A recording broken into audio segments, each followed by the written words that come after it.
The prong collar, is it good or is it bad? My answer may not be what you think. In order to talk about the prong collar, I think we also need to look at 3 other training collars that people use to try to train their dog.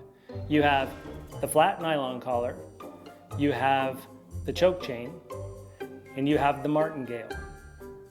All 3 of those collars have the opportunity to damage the structure of your dog's neck. So for example, just as a dog is pulling as hard as they can into a leash when you're trying to walk them, all of that pressure ends up being concentrated and applied to their trachea.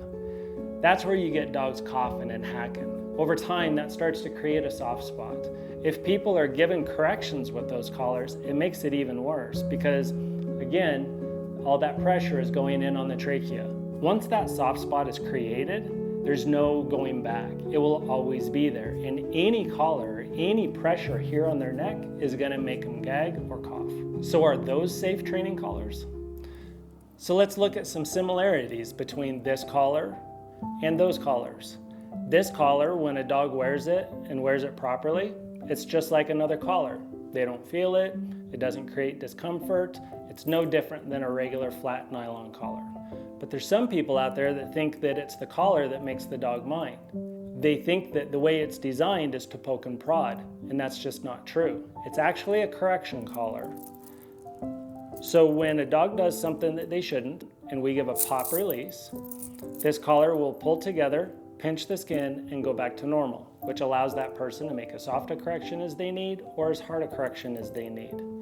Also, when it's being used, and it comes together, it's creating the same amount of pressure all the way around, which is not creating the damage to the trachea.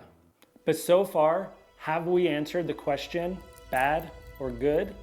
Not yet. Some people also think that this collar causes the dog to be aggressive. Now, if they were trying to use that collar and they didn't know what they were doing, they very well could have been causing the dog to choose fight to try to keep safe. But their dog's not trying to keep safe from the collar, the dog is trying to keep safe from the person handling that leash because it was used incorrectly. So now let's answer the question, is this a good collar or not?